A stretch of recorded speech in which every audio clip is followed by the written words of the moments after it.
Hi everyone, কেমন আছো সবাই? আশা করি ভালো আছো। তো আজকের ভিডিওতে আমি তোমাদের অম্ল ক্ষারক ও লবণের এমসিকিউ, এসকিউ এবং সিকিউ এইগুলা নিয়ে আমি আলোচনা করব, ঠিক আছে? সো এই ক্লাসটা করার পূর্বে অবশ্যই তোমাদের ভাইয়া কি করতে হবে, বেসিক যে ক্লাসটা অলরেডি কিন্তু ইউটিউবে অম্ল ক্ষারক ও লবণের বেসিক ক্লাসটা কিন্তু আপলোড করে দিয়েছি। সো মাস্ট বি অবশ্যই এই ক্লাসটা করতে হবে, না করলে কিন্তু এই ক্লাসটা তোমরা বুঝবা না। কারণ এই ক্লাসে জাস্ট আমি তোমাদের সিকিউগুলো আলোচনা করবো, আর এমসিকিউগুলোও পারবা যদি ওই ক্লাসটা করো, বেসিক ক্লাসটা, বুঝছি? সো আমি তোমাদের বেসিক ক্লাসটা দেখাই দিই কোথায় পাবা। সো ফার্স্টে ভাইয়া তোমরা ইউটিউব চ্যানেলে চলে যাবা, দেন তোমরা এই যে দেখো একটা প্লে লিস্ট আছে, অষ্টম শ্রেণীর বৃত্তি বা বার্ষিক পরীক্ষার ডেমো ক্লাস এই নামে একটা প্লে লিস্ট আছে। সো অলরেডি 38টা ভিডিও কিন্তু আপলোড হয়ে গেছে। সো এখানে গেলে তোমরা একটু নিচের দিকে যাইবা, নিচের দিকে গেলে সো এখানে তোমরা দশম অধ্যায় অম্ল ক্ষারক ও লবণের ক্লাসটা পাবা। এটা তো আপলোড হয়েছে, এই যে অম্ল ক্ষারক ও লবণ দশম অধ্যায়। সো এই ক্লাসটার এটা যেহেতু ফার্স্টের দিক দিয়ে করা হয়েছে, সো কোয়ালিটি এতটা ভালো ছিল না, বাট এটা দিয়ে কাজ চালানো যাবে। সো কাজ চালানোর মতো ক্লাস এইটা, হ্যাঁ হবে, ভালোই হবে, এবং বেসিকগুলো ডিটেলসে ব্যাঙ্গে বুঝাই দিছি। সো কোয়ালিটিটা একটু খারাপ আছে, ফার্স্টের দিক দিয়ে তো ভিডিওটা করা হয়েছে। সো আশা করি এই ক্লাসটা করলে তোমাদের বেসিক একেবারে স্ট্রং হয়ে যাবে। দেন এই ক্লাসটা ধরো করছো, করার পর আমরা কি করব ভাইয়া, করার পর এই যে দেখো অম্ল ক্ষারক ও লবণ। সো এই পিডিএফটা কিন্তু ভাইয়া আমাদের প্রাইভেট গ্রুপে কিন্তু আপলোড হয়েছে। আর প্রাইভেট গ্রুপে আমরা যে ভাইয়া এই যে 15 ডেজ চ্যালেঞ্জ, সো প্রাইভেট গ্রুপে কিন্তু ভাইয়া অলরেডি এই যে দেখো, অলরেডি আমরা যদি দেখি, অলরেডি এটা মুভ হচ্ছে না কেন, দেখো অলরেডি এই যে অলরেডি আমরা ষষ্ঠ দিনের বা প্রথম দিনের ক্লাসটা কিন্তু আপলোড করে দিয়েছি। তারপর সপ্তম দিনের ক্লাসটা আপলোড করেছি, মানে 7 তারিখের বা দ্বিতীয় দিন, 8 তারিখ বা তৃতীয় দিন এই ক্লাসটাও কিন্তু কালকে আপলোড হয়ে গেছে। সো আজকে মূলত নবম দিনের জন্য কিন্তু ক্লাসগুলো হচ্ছে। নবম দিনে কি আছে ভাইয়া, দশম অধ্যায়টা আছে। সো দশম অধ্যায়ের তো বেসিক ক্লাস আমি ইউটিউবে আগে আপলোড করে দিয়েছি, তোমাদের দেখাইলাম। জাস্ট আজকে এই যে সিকিউ এমসিকিউগুলো নিয়ে কাজ করব। সো বাংলাদেশ ও বিশ্ব পরিচয় হয়ে যাবে আপলোড। দেন দশম অধ্যায় 10.1 এটা অলরেডি তোমার আপলোড আছে, তোমরা প্লে লিস্টে পেয়ে যাবে। প্রাইভেট গ্রুপে তো সিরিয়ালে সব কিছু দেওয়া থাকে। আর ইংরেজির ক্ষেত্রে তোমার এইগুলো আপলোড হয়ে যাবে, ঠিক আছে? সো তাহলে আমরা আমাদের কাজ কি, আমরা এই যে অম্ল ক্ষারক ও লবণ এর যে তোমার পিডিএফটা, এটা থেকে আমি ক্লাসটা মূলত তোমাদের করাবো। আর 10টা সৃজনশীল প্র্যাকটিস করাবো, আমি নিজে করাই দিব। এখন 10টা সৃজনশীল করতে পারলে পরীক্ষা 100% কমন পড়বা, 100%, ঠিক আছে? সো আর এই এমসিকিউগুলা এইগুলা ভাইয়া তোমরা পারবা, নিজেরা পড়ে নিলে বেসিক ক্লাসটা করলে একদম পারবা। এই যে দেখো লেবুর রস নীল লিটমাস কাগজকে কি রঙে পরিণত করে, নীলকে আমরা জানি লাল করে। সো এগুলো পারবা, একদম ইজি, এগুলো একদম ইজি, এগুলো বেসিকটা পারলে এগুলো একদম ক্লিয়ার হয়ে যায়। তোমাদের প্রয়োজন হচ্ছে ভাইয়া সিকিউটা, ওকে? আর এই ভিডিওর কমেন্ট বক্সে আমি তোমাদের প্রাইভেট গ্রুপের লিঙ্কটা দিয়ে দিব। এখানে অনুধাবন প্রশ্ন সব কিছু আছে, এভরিথিং পার্ট বাই পার্ট আকারে তৈরি করা। সো আমরা সিকিউটা দেখি, দেখো সিকিউ কোথায় থেকে শুরু হলো। এই যে আমরা এখান থেকে শুরু করি। ফার্স্ট সিকিউ, সৃজনশীল প্রশ্ন উত্তর। সো দেখো ক খ তো তোমরা নিজেরাই পারবা, আমি গ আর ঘ বোঝাই দিব। সো এখানে তোমার 1 নাম্বার সিকিউটা কি করছে আমরা পড়ি। ফারাহ তৈলাক্ত খাবার খেতে অনেক পছন্দ করে, ইদানিং তার পেটে প্রায় ব্যথা হয়। সো ডাক্তারের কাছে গেলে ডাক্তার জানালেন তার অ্যাসিডিটি হয়েছে, মানে তার অ্যাসিডের পরিমাণ বেড়ে গেছে। অর্থাৎ আমাদের খাবার হজম করার জন্য মূলত হাইড্রোক্লোরিক অ্যাসিডটা কাজে লাগে, HCl, hydrochloric acid, hydrogen chloride মানে হাইড্রোক্লোরিক অ্যাসিড। সো এই নামগুলো জানতে হবে, না হলে কিন্তু 9-10-এ তোমরা যারা সায়েন্স নিবা, বা সায়েন্স যদি নাও কমার্স আর্টসের জন্য তো সাধারণ জেনারেল সায়েন্স একটা সাবজেক্ট আছে, তাই না? ওইটাতে কিন্তু একটু প্যারা খাবা। বাট যারা সায়েন্স নিবা প্রকৃতপক্ষে সব কিছু ডিটেলসে বুঝতে হবে। হাইড্রোজেন ক্লোরাইড এটা, আর এটার নাম কি, হাইড্রোক্লোরিক অ্যাসিড, ওকে? সো ডাক্তার তাকে খাদ্যাভ্যাস পরিবর্তন করার পাশাপাশি একটি ওষুধ খেতে পরামর্শ দিলেন, ক্ষার জাতীয় একটা ওষুধ খাওয়ার জন্য পরামর্শ দিলেন, কারণ তার অলরেডি তার পেটে অ্যাসিডিটি হয়ে গেছে, মানে অ্যাসিডের পরিমাণ, হাইড্রোক্লোরিক অ্যাসিডের পরিমাণ বেশি। তাহলে অ্যাসিডটাকে কমাতে হবে, তার জন্য অবশ্যই ক্ষারক ব্যবহার করতে হবে। সো আমরা এটা দেখব, প্রশ্নে কি বলছে দেখো, ডাক্তার কি ওষুধ খাওয়ার পরামর্শ দিলেন এবং কেন দিলেন? সো দেখো ডাক্তার মূলত ক্ষারীয় ধরনের একটা ওষুধ খাওয়ার পরামর্শ দিলেন। এই যে যা বলছি, ডাক্তার অ্যান্টাসিডের মতো ক্ষারীয় প্রকৃতির ওষুধ খাওয়ার পরামর্শ দিলেন। সো এখানে সব কিছু ডিটেলস বর্ণনা আছে, আর আমি বেসিক ক্লাসেও এরকম কিছু আলোচনা করছিলাম।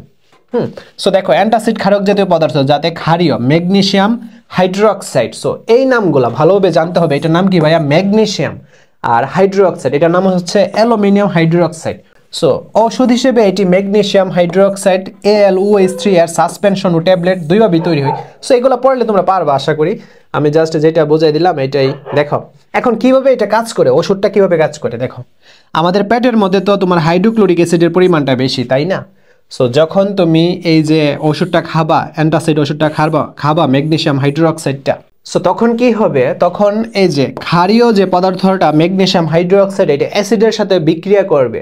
অ্যাসিডের সাথে বিক্রিয়া করলে কি হবে দেখো, ম্যাগনেসিয়াম এই যে Mg আর Cl কি হবে, ম্যাগনেসিয়াম ক্লোরাইড, এটার নাম কি ম্যাগনেসিয়াম ক্লোরাইড। সো নামগুলা কিন্তু জানাটা ইম্পর্টেন্ট। ম্যাগনেসিয়াম কি ভাইয়া, chloride, magnesium chloride. Okay, magnesium chloride. So magnesium chloride এটা হচ্ছে লবণ আর পানি উৎপন্ন হবে। আর আমরা জানি এটা হচ্ছে প্রশমন বিক্রিয়া, যে বিক্রিয়ায় অ্যাসিড এবং ক্ষার বিক্রিয়া করে লবণ আর পানি অবশ্যই উৎপাদন হবে। সো এটা প্রশমন বিক্রিয়া। তারপরে এখানে সমতাকরণ করছে, সমতাকরণটাকে আমি ভাই একটু বোঝাই দিব। এটা অষ্টম অধ্যায়ে কিন্তু এগুলো আমি আরও ডিটেলসে বোঝাই দিব। হ্যাঁ, এছাড়া ক্লাস কিন্তু একটা বেসিক ক্লাসও নেওয়া হয়েছে। সো আমরা যদি দেখি ফার্স্টে আমি এইটার বিক্রিয়াটা আমি এখানে লিখে বোঝাই তাহলে বুঝবা। ম্যাগনেসিয়াম, এই যে ম্যাগনেসিয়াম হাইড্রো অক্সাইড আর কি বিক্রিয়া করছে, হাইড্রোক্লোরিক অ্যাসিড বিক্রিয়া করে কি পাইছি, ম্যাগনেসিয়াম ক্লোরাইড। এই যে দেখো magnesium Cl2, magnesium chloride plus পানি।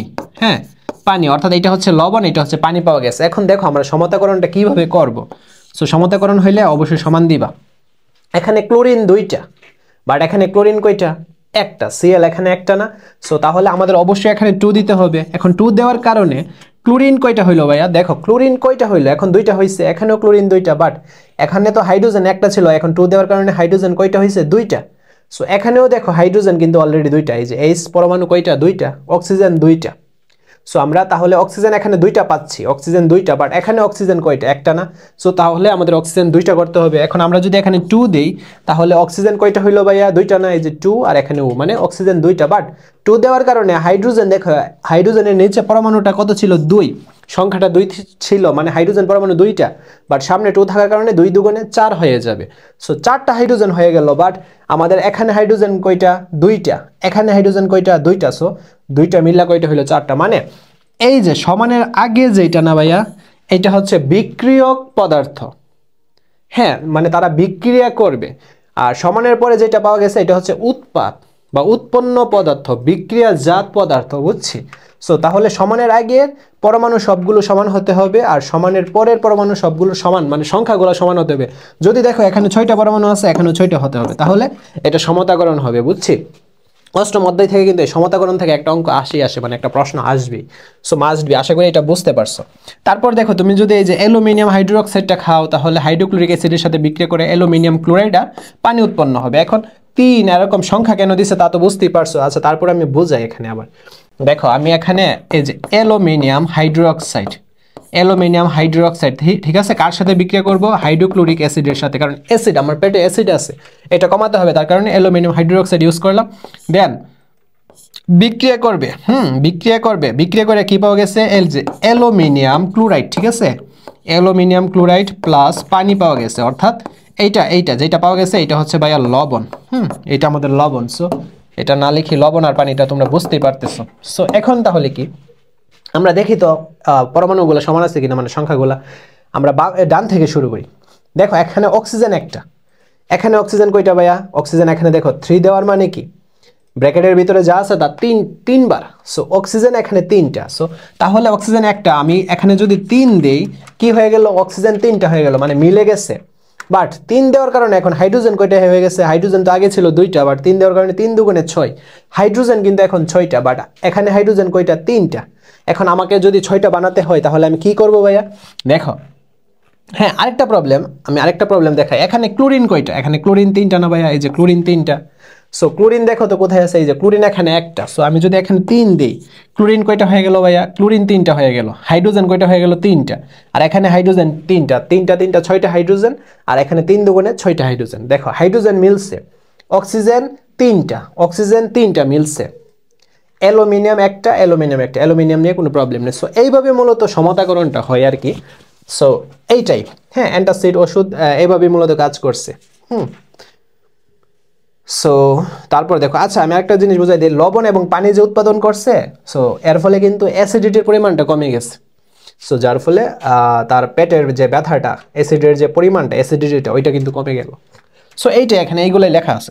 তারপরে দেখি, উদ্দীপকে উল্লেখিত অ্যাসিডিটি তৈরি হওয়ার উপাদানটি কোন ধরনের যৌগ এবং কেন? আচ্ছা, উদ্দীপকে যে উল্লেখিত অ্যাসিডিটি তৈরি হওয়ার যে উপাদানটা, এটা কোন ধরনের যৌগ? আমরা জানি অ্যাসিডিটি তৈরি হয় কিসের কারণে? এই যে হাইড্রোক্লোরিক অ্যাসিডের পরিমাণ। সো হাইড্রোক্লোরিক অ্যাসিড, এই যে এই অ্যাসিডের পরিমাণ যখন বৃদ্ধি পায় তখনই কিন্তু অ্যাসিডিটিটা তৈরি হয়। এখন অ্যাসিডিটি তৈরি হওয়ার উপাদানটি কোন ধরনের যৌগ? এটা কোন ধরনের যৌগ? আমরা জানি এটা অ্যাসিড, কারণ এটা পানিতে H+ আয়ন তৈরি করে। অ্যাসিডের বৈশিষ্ট্য কি ভাইয়া? আচ্ছা আমি অ্যাসিড একটু ঘুরাই নিয়ে আসি তোমাদের। আমরা জানি যে এগুলা বেসিক কিন্তু আমি বোঝাইছি, তারপর আমি আরেকবার এখানে একটু রিভাইজ দিতেছি। দেখো অ্যাসিড, অ্যাসিড কাকে বলে? যে সকল পদার্থ, একটা রিভাইজ দেয়ানো, যে সকল পদার্থ পানিতে, যে সকল পদার্থ পানিতে এই যে H+ আয়ন, আয়ন তৈরি করে, বুঝছি ভাইয়া? H+ আয়ন তৈরি করে তাকে কি বলে? তাকে অ্যাসিড বলে। পানিতে অবশ্যই H+ আয়ন তৈরি করবে, এবং H যে পরমাণুটা এটা থাকতে হবে, তাহলে এটা অ্যাসিড হয়ে যায়। যেমন হাইড্রোক্লোরিক অ্যাসিড HCl, এখানে দেখো H পরমাণুটা আছে। আর সবচেয়ে বড় কথা হইছে এরা পানিতে, এরা পানিতে কি করবে? পানিতে অবশ্যই তারা এই যে H+ আয়ন, এই হাইড্রোজেন আয়নটা তৈরি করবে, তখন কেবল এটা অ্যাসিড হয়ে যাবে। তারপর অ্যাসিডের বিভিন্ন বৈশিষ্ট্য আছে। অ্যাসিড কি করে? অ্যাসিড নীল লিটমাসকে কি করে? লাল করে। সো এরকম অনেকগুলো বৈশিষ্ট্য আছে অ্যাসিডের। এই বৈশিষ্ট্যগুলো অবশ্যই পড়ে নেওয়া, বেসিক ক্লাসে আমি বুঝাইছি। সো এখন দেখো অ্যাসিডিটি তৈরি হওয়ার উপাদানটি কোন ধরনের যৌগ? এটা হচ্ছে হাইড্রোক্লোরিক অ্যাসিড, মানে অ্যাসিড এটা।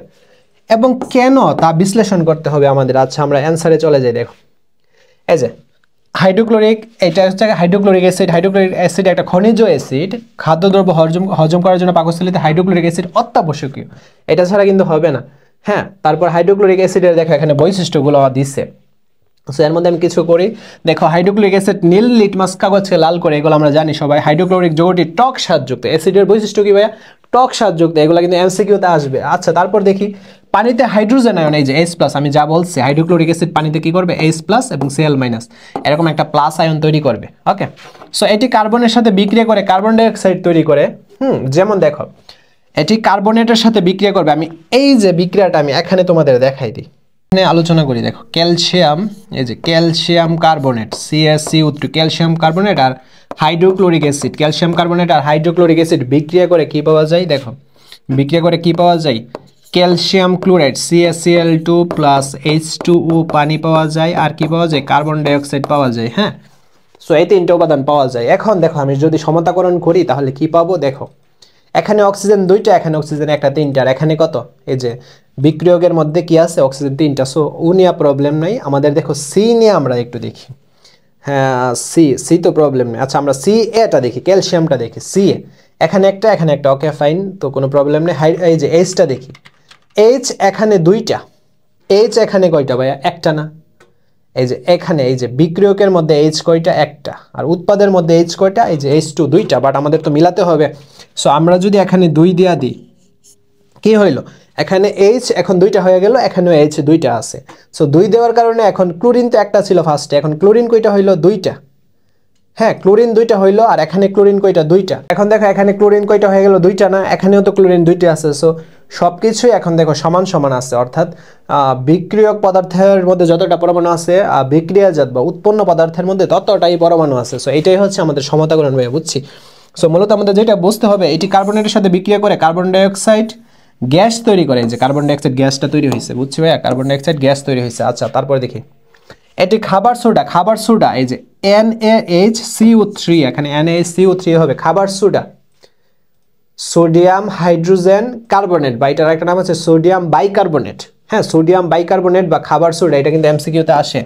NaHCO3 এর সাথে বিক্রিয়া করে সোডিয়াম ক্লোরাইড লবণ পানি ও গ্যাস তৈরি করে। সো এইগুলো হচ্ছে অ্যাসিডের বৈশিষ্ট্য। এই যে সোডিয়াম হাইড্রোজেন কার্বনেট হাইড্রোক্লোরিক অ্যাসিডের সাথে বিক্রিয়া করে সোডিয়াম ক্লোরাইড, এটা কিন্তু লবণ, খাবার লবণ, এগুলো এমসিকিউতে আসবে কিন্তু। পানি এবং কার্বন ডাই অক্সাইড গ্যাস তৈরি করে। এটি দস্তার সাথে বিক্রিয়া করে হাইড্রোজেন গ্যাসের বুদবুদ উৎপন্ন করে। এই যে এগুলা বেসিকে বুঝাইছে কিন্তু। জিঙ্ক দস্তা, এটা হাইড্রোক্লোরিক অ্যাসিডের সাথে বিক্রিয়া করে কি হবে? জিঙ্ক ক্লোরাইড এবং হাইড্রোজেন গ্যাস উৎপন্ন করবে।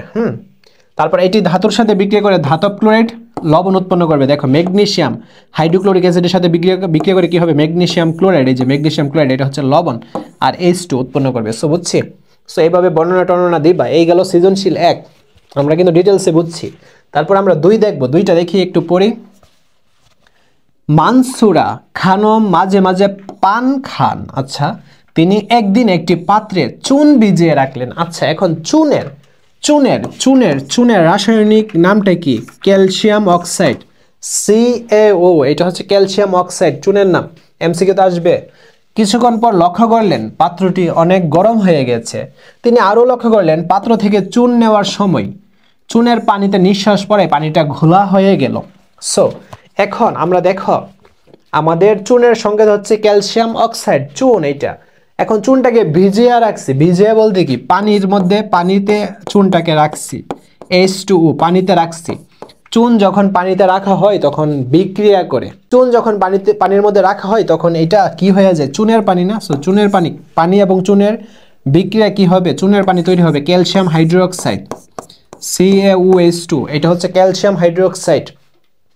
ক্যালসিয়াম অক্সাইড এটা হচ্ছে চুন, এক ধরনের এটা ক্ষারক, এটা হচ্ছে পানি, এটাও ক্ষারক। ক্যালসিয়াম হাইড্রোক্সাইড এটাকে বলে চুনের পানি, এমসিকিউতে আসবে, মিলাই নিও, চুনের পানি। এটা চুনের পানি, ক্যালসিয়াম আর পানি বিক্রিয়া করে কি হয়ে যায়, ক্যালসিয়াম অক্সাইড আর পানি বিক্রিয়া করে কি হয়ে যায়, ক্যালসিয়াম হাইড্রোক্সাইড, চুনের পানি। আচ্ছা, সো আমাদের প্রশ্নটা কি, মানসুরা খানমের পাত্রে বীজাণু জগতের বিভিন্ন ক্ষেত্রে ব্যবহার ব্যাখ্যা করো। আচ্ছা, আমরা তো চুনটা ভিজাইছি, আমরা কোন পদার্থটা ভিজাইছি, চুনটা ভিজাইছি। চুনটা হচ্ছে ক্যালসিয়াম অক্সাইড, এর বিভিন্ন ক্ষেত্রে ব্যবহার আমরা দেখব। দেখো এই যে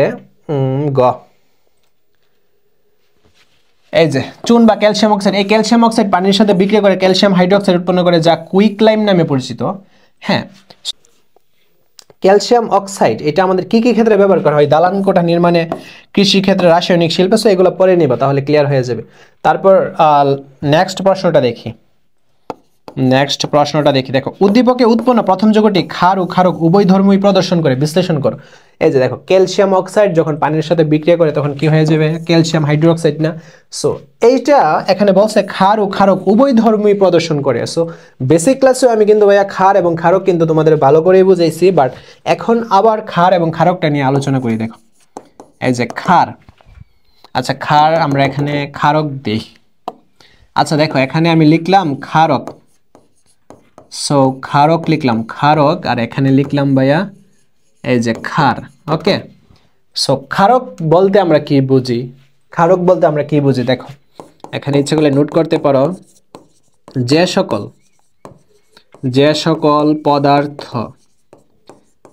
সকল পদার্থ পানিতে হাইড্রোক্সিল আয়ন OH-, এটা হচ্ছে হাইড্রোক্সিল আয়ন, যে সকল পদার্থ পানিতে হাইড্রোক্সিল আয়ন, এই যে আয়ন তৈরি করে, হাইড্রোক্সিল আয়ন তৈরি করে তাকে কি বলে, তাকে ভাইয়া আমরা জানি ক্ষারক বলে, ক্ষারক বলে। বুঝছি ভাইয়া, যে সকল পদার্থ পানিতে হাইড্রোক্সিল আয়ন তৈরি করে তাকে ক্ষারক বলে। ক্লিয়ার? সো এই কনসেপ্টটা তো ক্লিয়ার, তাই না? সো এখন আমরা কিছু ক্ষারক দেখি। সো এখানে দেখো কয়েকটা ক্ষারকের নাম লিখতেছি, সোডিয়াম হাইড্রোক্সাইড, ঠিক আছে, তারপর এটা হচ্ছে ম্যাগনেসিয়াম হাইড্রোক্সাইড। ওকে, এখানে 2 দিলাম কেন, কারণ এখানে যোজনীর একটা ব্যাপার আছে, অষ্টম অধ্যায়ে এটা বোঝাইছি ভালো করেই। So sodium hydroxide, magnesium hydroxide, তারপর আর কি হবে, আরেকটা নাম লিখি অ্যামোনিয়া হাইড্রোক্সাইড। ওকে, আর কয়েকটা লিখি, ক্যালসিয়াম অক্সাইড লিখি, চুনটা লিখি, আর আমরা আরেকটা লিখি, কি লিখব, ক্যালসিয়াম হাইড্রোক্সাইডটা লিখি, যেটা প্রশ্নে ছিল ক্যালসিয়াম হাইড্রোক্সাইডটা ছিল, আর অ্যালুমিনিয়াম হাইড্রোক্সাইডটা লিখি, অ্যালুমিনিয়াম এই যে হাইড্রোক্সাইড। এখানে যোজনী 3 কেন, কারণ অ্যালুমিনিয়ামের কারণে। সো অষ্টম অধ্যায়ে বুঝতে পারবা, দরকার হয় আরেকটা ক্লাস নিব ডিপলি। সো দেখো এই যে এই সকল পদার্থগুলো হয়েছে ভাইয়া ক্ষারক। এই সকল পদার্থটা ক্ষারক। কেন ক্ষারক ভাইয়া? কারণ এরা পানিতে OH- তৈরি করে, আর সবগুলোর মধ্যে দেখো OH পরমাণু আছে, OH, যেখানে OH দেখবা মনে করে রাখবে এটা ক্ষারক। বাট এখন তোমাদের প্রশ্ন থাকতে পারে, এখানে তো কোনো OH নাই, এখানে কি কোনো OH আছে? ও আছে, বাট H তো নাই। বাট এইটাও ক্ষারক, কারণ এটা পানিতে OH- আয়ন তৈরি করে, OH- আয়ন তৈরি করলে এটা ক্ষারক। বুঝছি। সো ক্ষারক কাকে বলে? এখন তাহলে ক্ষারটা কি? সো ক্ষারটা কি দেখো, এর সংজ্ঞাটা আমি লিখি। যে সকল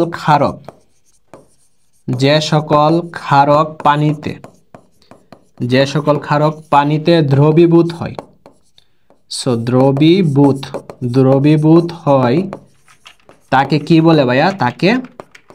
তাকে বলে ক্ষার। সো যে সকল ক্ষারক, এই যে এইগুলা যখন পানিতে দ্রবীভূত হবে তখন এটাকে বলে ক্ষার। এখন প্রশ্ন, কোনগুলা পানিতে দ্রবীভূত হবে? দেখো আমাদের ভাইয়া এই যে আমাদের এখানে sodium hydroxide, magnesium hydroxide, ammonia hydroxide, calcium hydroxide, calcium oxide সবগুলাই পানিতে দ্রবীভূত হবে। বাট পয়েন্টটা হলো ভাইয়া আমাদের এইটা অ্যালুমিনিয়াম হাইড্রোক্সাইড পানিতে দ্রবীভূত হবে না। সো এইটা ক্ষারক বলা যায়, যে এগুলো হচ্ছে ক্ষারক, এইগুলা ক্ষারক, বাট এইটা ক্ষার না। এইটা ভাইয়া ক্ষার না। অ্যালুমিনিয়াম হাইড্রোক্সাইডটা এটা ক্ষার না। এটা কি না ভাইয়া? এটা ক্ষার না, কিন্তু না, এটা ক্ষার না, ঠিক আছে, এটা ক্ষার না। বাট এই সবগুলা ক্ষার,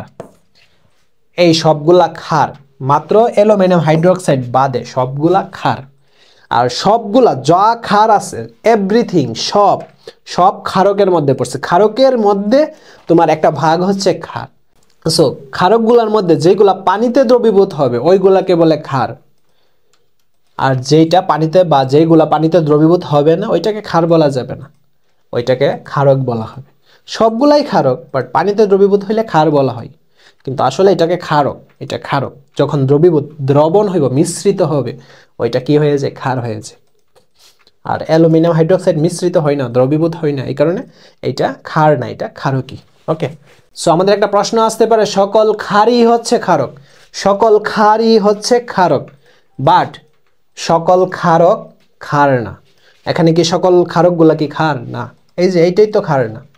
সো সকল ক্ষারই আমাদের ক্ষারক হতে পারে, বাট সকল ক্ষারক ক্ষার হতে পারে না, এরকম একটা প্রশ্ন আসবে।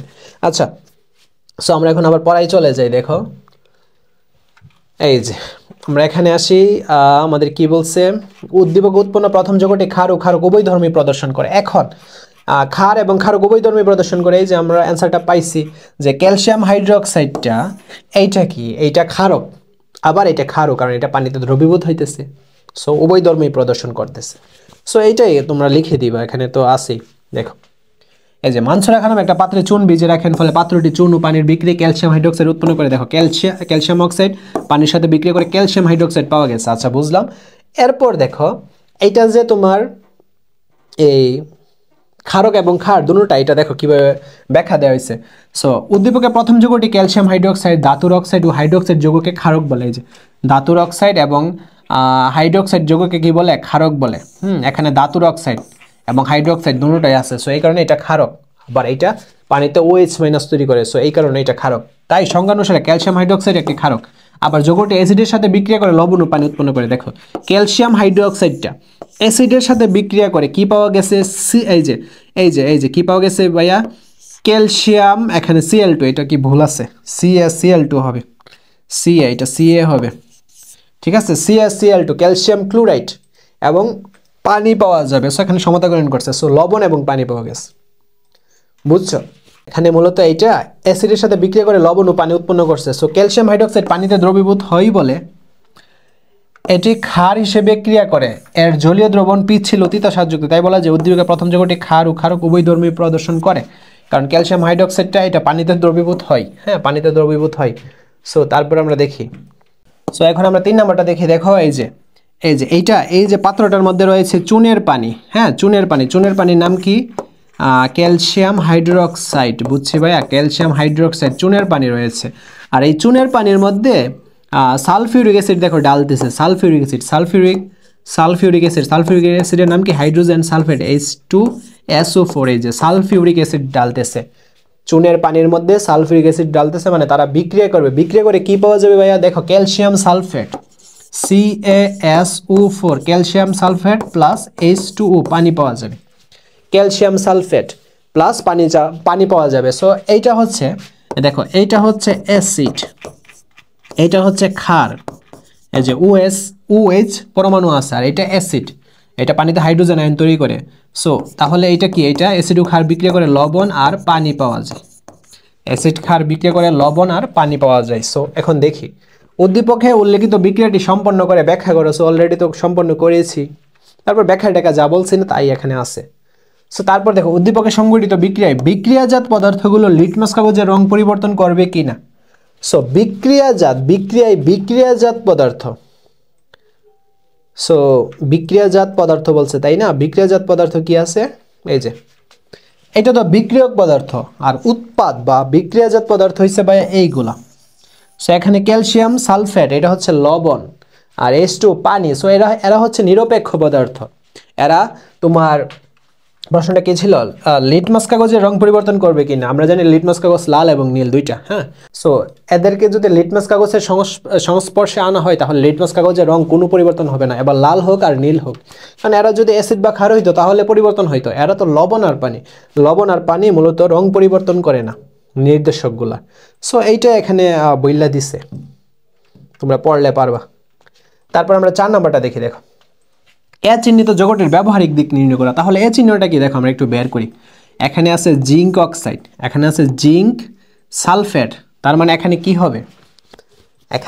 হবে, দেখো আমরা আবার এখানে H2 আছে, মানে এখানে তাহলে এটা হবে হাইড্রোজেন সালফেট। এ চিহ্নিত স্থানটা তাহলে হবে কি হাইড্রোজেন সালফেট বা সালফিউরিক অ্যাসিড এটার নাম।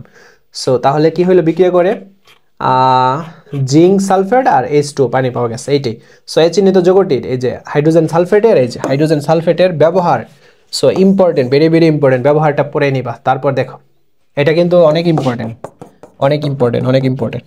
সো 2 নং বিক্রিয়ার বিক্রিয়কদের মধ্যে তুলনামূলক আলোচনা করো। 2 নং বিক্রিয়া, সো এ চিহ্নিত স্থানে তাহলে কি হবে, দেখো এখানে সালফেট আছে, ভালো কথা। তাহলে এটা হাইড্রোজেন সালফেট বিক্রিয়া করে কি পাওয়া গেছে, এই যে KOH মানে পটাশিয়াম সালফেট প্লাস পানি। সো 2 নং বিক্রিয়ার বিক্রিয়কদের মধ্যে তুলনামূলক আলোচনা করো। দেখো বিক্রিয়ক পদার্থের মধ্যে তুলনামূলক আলোচনা করতে হবে। বিক্রিয়ক পদার্থ কোনগুলো, এই যে এইগুলো না। সো এখানে দেখো এইটা কি অ্যাসিড না, হাইড্রোজেন সালফেট অ্যাসিড, আর এটা কি OH আয়ন আছে, তার মানে এইটা হচ্ছে তোমার ক্ষারক। অ্যাসিড ও ক্ষারকের তুলনামূলক আলোচনা করতে হবে। সো দেখো হাইড্রোজেন ও KOH মানে পটাশিয়াম হাইড্রোক্সাইড উভয়ই জলীয় দ্রবণে তড়িৎ পরিবহন করে, একটা ধনাত্মক একটা ঋণাত্মক তড়িৎ পরিবহন করে। হ্যাঁ, অ্যাসিড যেহেতু টক স্বাদযুক্ত, অবশ্যই ক্ষারটা কটু স্বাদযুক্ত হবে। তারপর এখানে নীল লিটমাসকে একটা লাল করে, লালকে একটা নীল করে, এগুলো পড়লে পারবা। সো এরকম পারবা এগুলো। আমরা 5টা দেখি। দেখো সো এই যে মিল্ক অফ ম্যাগনেসিয়া বলতে কি বোঝাবে, ইম্পর্টেন্ট কিন্তু এগুলো আছে। সো উদ্দীপকের প্রথম বিক্রিয়াটির বৈশিষ্ট্য ব্যাখ্যা করো। প্রথম বিক্রিয়াটা কি, দেখো ক্যালসিয়াম অক্সাইড, চুন এবং হাইড্রোক্লোরিক অ্যাসিড, অর্থাৎ এটা হচ্ছে ক্ষারক। হ্যাঁ, এটা ক্ষারক আর এটা অ্যাসিড এবং ক্ষারক বিক্রিয়া করে ক্যালসিয়াম ক্লোরাইড লবণ, আর এটা হচ্ছে পানি, লবণ পানি উৎপন্ন করে। সো এই কথাটাই, এই যে আমি কথাটা বলছি না, এইগুলাই তোমরা দিবা আর কি। প্রথম বিক্রিয়কটির, আচ্ছা বিক্রিয়কটির বলছে উদ্দীপকের প্রথম বিক্রিয়ক এই যে এইটা ক্যালসিয়াম অক্সাইড চুনটা, এটার বৈশিষ্ট্য, এটা কি ক্ষারক না। সো এটার বৈশিষ্ট্য, ক্ষারকের কি কি বৈশিষ্ট্য আছে, বৈশিষ্ট্যগুলো দিয়ে দিবা, হয়ে যাবে। সো উদ্দীপকের দ্বিতীয় বিক্রিয়কটি যে ধরনের পদার্থ দৈনন্দিন জীবনে গুরুত্বপূর্ণ। সো দ্বিতীয়টা কি হাইড্রোক্লোরিক অ্যাসিড না, এটার কি গুরুত্বপূর্ণ, মানে দৈনন্দিন জীবনে কীরকম ভূমিকা পালন করে। সো এই যে দেখো এইটাও কিন্তু ইম্পর্টেন্ট, হাইড্রোক্লোরিক অ্যাসিডের যে ব্যবহারটা। ঠিক আছে, বুঝতে পারছি। আচ্ছা, তারপর আমরা 6 নম্বর সৃজনশীলে যাই। দেখো এইটাও কিন্তু ইম্পর্টেন্ট, খ নম্বর যে প্রশ্নটা। সো 6 নম্বরটা দেখি। দেখো 1 নং বিক্রিয়াটি কোন ধরনের। সো আমরা 1 নং বিক্রিয়াটা দেখি। এখানে জিঙ্ক আর কপার সালফেট বিক্রিয়া করে জিঙ্ক সালফেট আর কপার। দেখো কপার সালফেট থেকে কপারকে সরাইয়া জিঙ্ক কি করছে, কপার সালফেট, এখানে কিন্তু কপারের জায়গাটা ছিল, জিঙ্ক এই কপারের জায়গাটা দেখো দখল করছে। তাহলে কি হলো, জিঙ্ক সালফেট প্লাস কপারটাকে সরাই দিছে, সো কপার হয়ে গেল। অনেক সময় আমি তোমাদের একটা বাস্তব এক্সাম্পল দিই, তোমরা অনেক সময় স্কুলে সো বেঞ্চ নিয়ে একটু ঝগড়া করো না। যেমন তোমার কোনো এক ফ্রেন্ড এই যে তার ব্যাগটা বেঞ্চের এই জায়গার মধ্যে রাখলো। সো তুমি কি করছো, তাকে ধাক্কা দিয়া সো তার ব্যাগটা বা বইটা এভাবে সরাই নিছো, এবং এই জায়গার মধ্যে তোমার বই, এই যে তোমার বই রাখছো।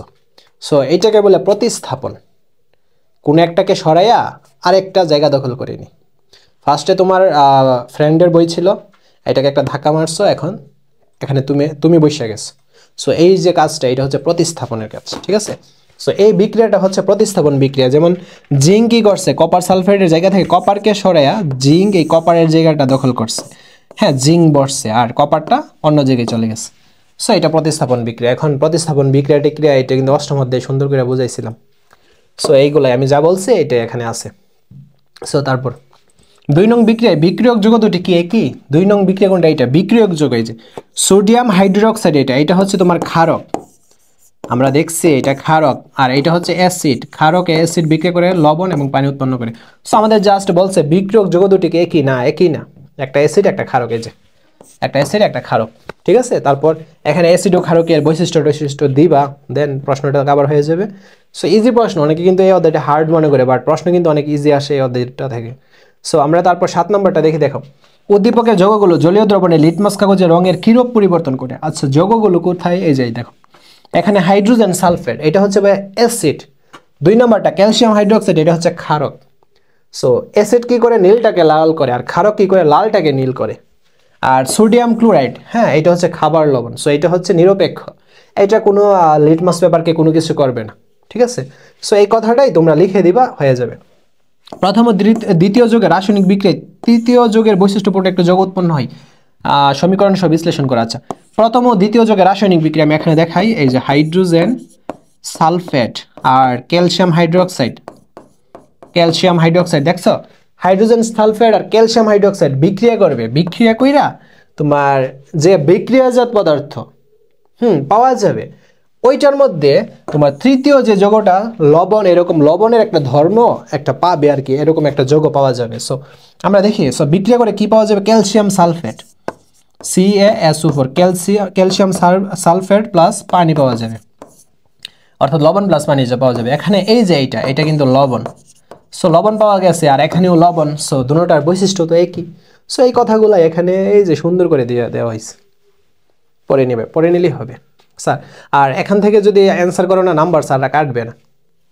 আচ্ছা, উদ্দীপকের বিক্রিয়ায় যৌগটির বৈশিষ্ট্য ব্যাখ্যা করো। সো এই যে বিক্রিয়াটা, যৌগটার বৈশিষ্ট্য, সো যৌগ কোনটা? এই যে হাইড্রোক্লোরিক অ্যাসিড, এটা তো আমরা জানি অ্যাসিডের বৈশিষ্ট্যগুলো দিবা, হয়ে যাবে। উল্লেখিত যৌগটির ব্যবহার আলোচনা করা। সো অ্যাসিডের ব্যবহার, দেখছো এই প্রশ্নটা কিন্তু অনেক ইম্পর্টেন্ট। এরকম অ্যাসিডের বৈশিষ্ট্য ব্যবহার, এই দুইটা প্রশ্ন ভেরি ভেরি ইম্পর্টেন্ট। অ্যাসিডের কি বলছে ভাইয়া? বৈশিষ্ট্য, এবং অ্যাসিডের ব্যবহারটা অনেক জায়গায় আসবে কিন্তু। সো আমরা 9 নাম্বারটা দেখি। এখানে উদ্দীপকে 2 নং বিক্রিয়াটি কোন ধরনের বিক্রিয়া? ব্যাখ্যা করো। 2 নং বিক্রিয়াটা এটা না?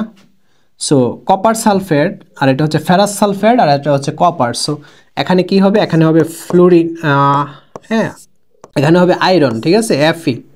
এখানে হবে Fe আয়ন। সো আয়রন, এখানে Feটা হচ্ছে আয়রন।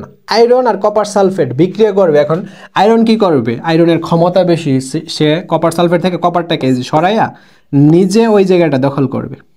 তাহলে কপারটা সরে গেছে, তাহলে এটা কি এরকম সরে গেলে একটা আরেকটাকে মানে প্রতিস্থাপিত করলে এটা হচ্ছে প্রতিস্থাপন বিক্রিয়া।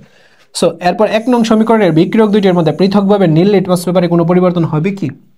1 নং সমীকরণের, সো এইটা কি হবে? সোডিয়াম হাইড্রোক্সাইড, সোডিয়াম ক্লোরাইড, তাই না? এখানে কি বসবে? এখানে হচ্ছে হাইড্রোক্লোরিক অ্যাসিড বসবে, হাইড্রোক্লোরিক অ্যাসিড HCl। সো বিক্রিয়া করে কি পাওয়া যাবে? NaCl, সোডিয়াম ক্লোরাইড লবণ, আর হচ্ছে পানি H2 পানি পাওয়া যাবে। সো এখন আমাদের বলছে 1 নং সমীকরণে বিক্রিয়ক দুইটির মধ্যে পৃথকভাবে নীল লিটমাস পেপারে কোনো পরিবর্তন হবে কি না, অর্থাৎ এইটা হচ্ছে অ্যাসিড। সো আমরা জানি অ্যাসিড কি করে? অ্যাসিড নীলটাকে লাল করে, আর ক্ষারক লালটাকে নীল করে। সো এখানে এই কথাটাই এখানে আছে, লিখে দিবা সুন্দর করে। অ্যাসিড নীল লিটমাসকে লাল করে এবং ক্ষারীয় দ্রবণে লাল লিটমাসকে নীল হয়ে যায়, ক্ষারীয় দ্রবণটা। সো এটা পারবা, পড়লে পারবা। তারপর এটা দরকার নেই, এটা তোমরা নিজেরাই পারবা। হ্যাঁ, এটা হচ্ছে nitric acid, HNO3, hydrogen nitrate, বুঝছি ভাইয়া? সো তোমাদের কিন্তু সবগুলা সৃজনশীলই আমি তোমাদের বুঝাই দিচ্ছি। আর এই সৃজনশীলগুলো যদি ভাইয়া ভালোভাবে পড়তে পারো, তাহলে 100% যেভাবে প্রশ্ন ঘুরে আসুক না কেন তোমরা পারবা, ইজিতে অ্যান্সার করে দিয়ে আসতে পারবা। ওকে, একদম ইজিতে অ্যান্সার করে দিয়ে আসতে পারবা, বুঝতে পারছি ভাইয়া? সো তাহলে আজকের ভিডিওটা এই পর্যন্তই। পরবর্তী ভিডিওতে আমরা অন্য একটা চ্যাপ্টারে ওয়ান শট ক্লাস নিয়ে হাজির হব। আর কেন এটার বেসিক ক্লাস করিনি তা তো আগেই বললাম। বেসিক ক্লাসটা তোমার অলরেডি ইউটিউবে আপলোড করা আছে, অথবা যারা প্রাইভেট গ্রুপে জয়েন আসছো তোমরা সিরিয়ালে কিন্তু ডে 1 ডে 2 আমি একটু দেখাই দিই, দেখো তোমাদের এটা দেখাটা ইম্পর্টেন্ট। সো একটু দেখাই দেই, একটু ধৈর্য ধরো। এই যে আমরা যদি গ্রুপে যাই, সো গ্রুপে মনে হয় মেম্বার বেড়ে গেছে, সো প্রায় 1200, প্রায় 1200 মেম্বার কিন্তু অলরেডি এই কোর্সটা করতেছে। সো এই যে দেখো তৃতীয় দিনের ক্লাস, আর এটা কিন্তু চতুর্থ দিনের ক্লাস। সো তৃতীয় দিনের ক্লাস সবগুলা সিরিয়ালে সাজাই দেওয়া হয়েছে। তোমার English second paper table matching দরকার, এখানে ক্লিক করবা, ভিডিও পেয়ে যাবা। হ্যাঁ, তারপরে পিডিএফ এভরিথিং সব কিছু, মানে তৃতীয় দিনে যা যা পড়বা রুটিন অনুসারে সব কিছু দিয়ে দেওয়া হয়েছে। এই যে এখানে কিন্তু পিডিএফ এর সেকশনটাও আছে। সো আমি মনে করি গ্রুপে জয়েন হয়ে গেলেই বেস্ট। ওকে, সো যাই হোক ভাইয়া, আজকের ভিডিওটা তাহলে এই পর্যন্তই। পরবর্তী ভিডিওতে অন্য একটা টপিকস নিয়ে হাজির হবো। ধন্যবাদ সবাইকে, আল্লাহ হাফেজ, সবাই ভালো থাকো, টেক কেয়ার।